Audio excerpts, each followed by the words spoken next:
Alright guys, TacticalRab back again today. Hope you're all doing well and enjoying your day so far. And after Crimsix released a massive podcast the other day on the entirety of Scump's career, retirement, and plenty of other OpTic drama as well, Scump has now responded to this in full, stating that it seems like Crimsix's return to OpTic is not out of the realms of possibility in the future, but also defending Rambo from the accusations that Dashy and Crimsix have made over the past few days. Very much enjoyed your thoughts in the comment section below. Hit the like button if you enjoy. Subscribe if you're new as always, I'd greatly appreciate it. First of all, just wanted to mention the massive update arrived yesterday, the multiplayer updates for Season 2. Basically, nothing is going to change. I mean, look, I know there was some hopium going around that they were going to bring red dots back and dead silent and all this. Fact of the matter is, nothing. I think there's some things on the Warzone side, but for multiplayer, it's basically just going to be the same. A few small changes. This is the only thing they said on Ranked Play here that actually is going to arrive. Details on ranked maps, modes, and more will be revealed prior to launch. It's meant to happen in a few, I think it's 15th of February, maybe they're going to launch this now. But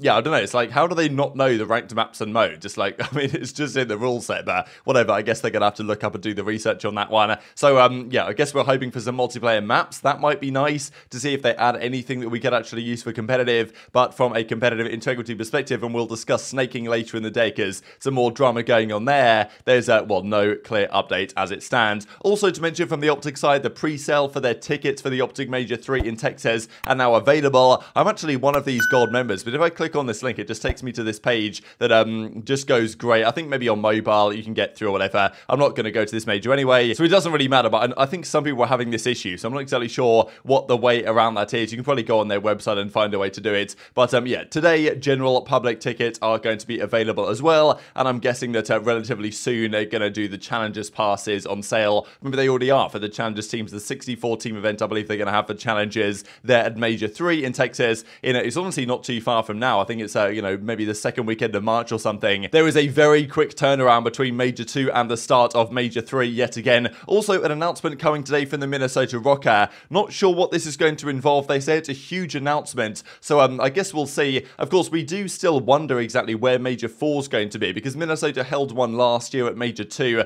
Maybe they could step into host Major 4. You know, maybe the CDL will have to do it. Not exactly sure what's going on there. But also, they're doing their home series, right, which I believe is happening relatively soon. So they're going to actually invite certain teams to Minnesota. I think there was a couple of matches they already confirmed, so I guess they have some updates either on that or whatever. But it's kind of like they initiated this idea of saying, you know what, instead of doing these matches online, let's say, you know, well, let's bring those guys here and play the matches in person in front of a crowd. Really cool idea for the qualifiers. Hopefully these online qualifiers will eventually go away, but you know, Minnesota doing their best to try and get around the implications. There's also this from Spinner Spent and Daniel Size saying there will be another community update before Major 2. So that's happening relatively soon, I guess. Probably either, you know, over the next couple of days or after this weekend of qualifiers before Major 2, where I don't know what they're going to exactly talk about here, but they might talk about ranked, and there's also some discussions on, you know, we saw him give the update a few months ago on the replay tool or the match reset tool or whatever exactly it was called, and you know, maybe there's an update on that, maybe there's not, maybe they're going to talk about Major 4, maybe they're not, but yeah, just one update to mention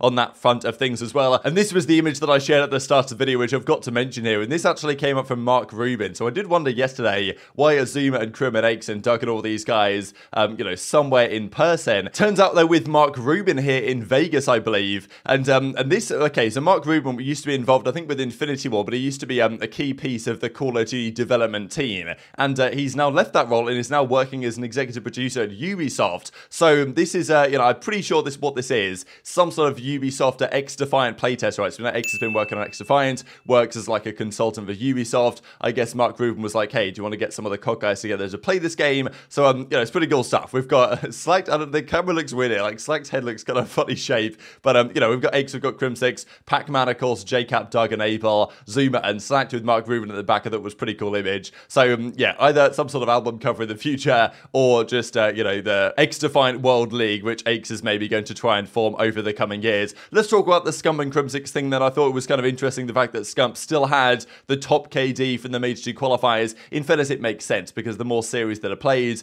the more that it's unlikely that players will average a KD higher than Scump's one from an individual series, but still, he's number one as it stands. Scrappy or the others could potentially surpass that over the entire qualifiers, but would be an interesting way to go out if Scump was technically the highest KD player of the entire Major 2 qualifiers for kind of the final set of matches he plays, although he only played one of them. But Scump's, of course, been on his content journey. He was discussing, you know, doing some watch parties, even with Nadeshot, maybe with Crimsix at some point. That would be very entertaining, going and playing some Valorant and stuff with maybe Nadeshot or whoever others. It's been an entertaining few days of Scump being back on the stream, but also last night, he reacted in full to this Crimsix podcast episode, about an hour long from Crimsix, a really great episode, many topics covered. We talked about it a couple of days ago, but Scump gave his thoughts on Crim and, you know, what he had to say, because it was a more serious version of Crim, and kind of, you know, I think Crim, he's nicer to listen to it in this sense sometimes, than when he's like completely trolling. I thought it was quite nice to see him serious on some of these conversations about OpTic, about Scump, and about his future and the past that, you know, Scump and others have had to deal with, and from their friction between each other to being seemingly on great terms yet again. And that's certainly what we see from Scump here in a second.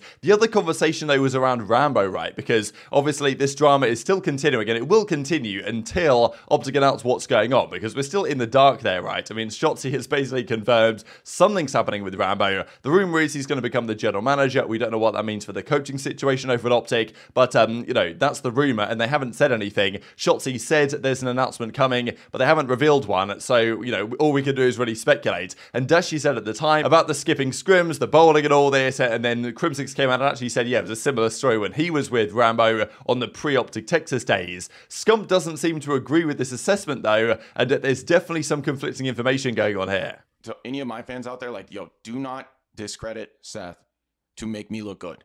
Don't do it, all right?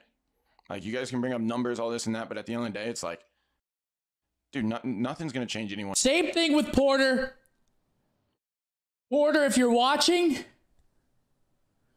the dap up is real, dog. Respect. Respect, man. One's mind. I don't give a anymore, dude. Now that I'm done competing, like, so, okay. For anyone that doesn't understand, Porter banned his own name in my chat during Black Ops 4.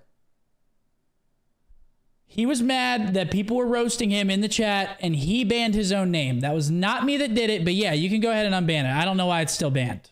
People act like it's some... It's like it's a... I will say something about the whole Rambo thing. He literally missed, like, one map. Like, come on. He missed, like, maybe one map. Maybe. And people, like...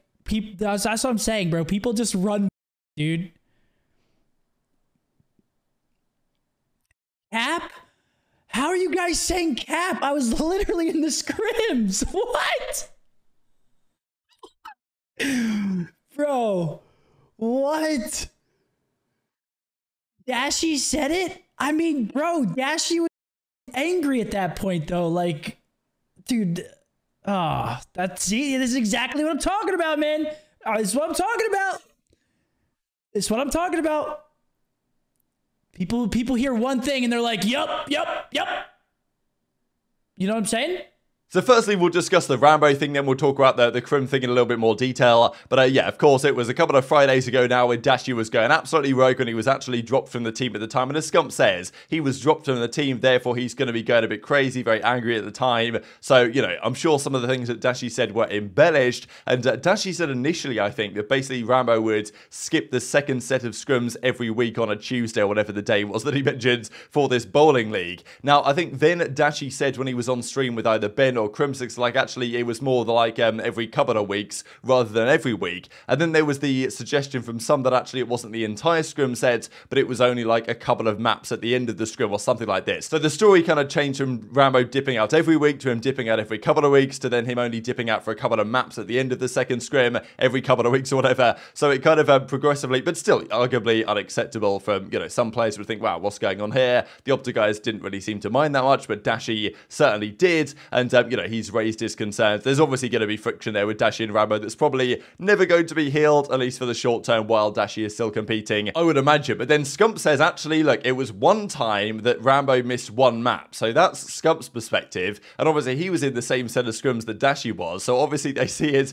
very differently, right? There's very much conflicting information on this. Scump says, yeah, probably just one time on one map or so. And Dashy's saying, well, actually it was way more often than that. And it was more than one map at a time. And even Crimsix was like, yeah, you know, I can't really speak on the OpTic Texas situation, but he can say that it was the same case previously on Dallas Empire before. So, you know, who's right, who's wrong? I thought it was funny, right? Because Scump's fan base, understandably very loyal to Scump, you know, thinks Scump's the GOAT, all this. But even for this topic, right, Scump said what he said, and then the entire chat was like, Cap, that's Cap Scump, you know, you're just making this up to defend Rambo, which I just thought was pretty hilarious, to be honest. So who knows who's correct, right? I mean, this is all speculation at this point, but I thought it was rather entertaining. But also on the Crimsix discussion, because we did see the other day that there's obviously still some friction there between Crimsix and OpTic as an organization. I think Hex over the recent months has actually been quite willing to mend that relationship, but then I think Crim said something and then Hex was like, you know what, screw this guy. I think he was like trying to do the Dynasty podcast to make it happen, but then Crim was like basically didn't want to do it or whatever because of various reasons. And I think Crim has probably changed his mind a bit on that now and think, you know what, it's probably, you know, life's too short to hold grudges, this type of stuff. And I think at some point they will make up, and I think it'd be nice to see Crim and OpTic again, given he was such an important part of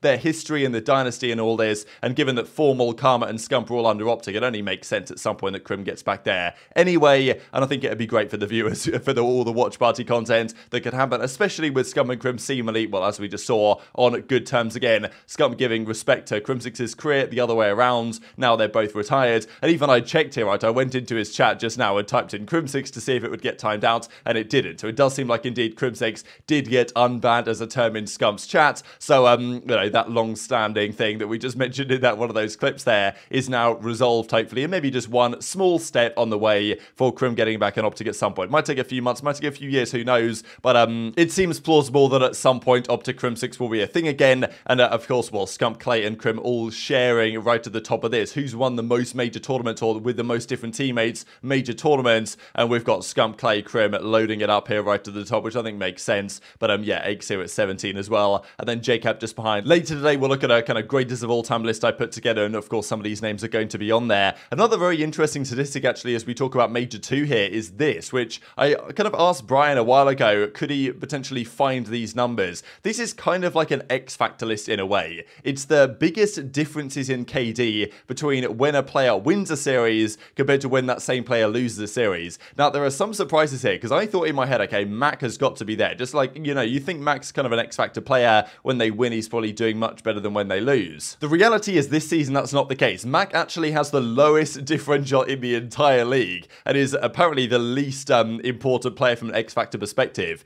Now, Awakening tops the lot here, which is kind of surprising to me. I thought for sure Afro and Preset would be right to be like, Afro seems quite an obvious one because so far in Minnesota, if they win, he's absolutely frying. And if he's not frying, then they tend to lose, which is what you see here. He actually has a 0.92 in losses, but a 1.38 in wins. You see similar numbers here for Awakening and for Pred and for Priester as well, Scrappy. So these are the top ones. I mean, even Slash has a pretty high differential. When they lose, he's getting fried, and when he does pretty well, then they tend to win. Same story for Arcitys. So pretty interesting to see. And there's also this, right, Brack, aBeZy, Havoc, Huke, Nasty, TJ, and Paulex, the next biggest differentials. So yeah, I think it's interesting to keep up on this as the season progresses. Pred actually is number 3 as well. Difficult to read into the entire implications here. Like, is it the fact that when they fry, they win? Or is it more that if they get fried, they lose? Or is it the same thing? Or is it teammate related? Tough to exactly read into the pure consequences. But it's pretty interesting to see. And also, there are only 3 players in the whole league that actually have a positive KD and losses. One of them won't be surprising at all in Cellium at a 1.04. Temp actually is also marginally positive in losses at a 1.01. So is Hydra. But pretty interesting stuff that these 3 players are the only ones in the entire league that are positive when they lose a series. But very much enjoyed your thoughts on all this stuff in the comment section below. Hit the like button if you enjoyed. Subscribe if you are new. Take care. And I'll see you next time.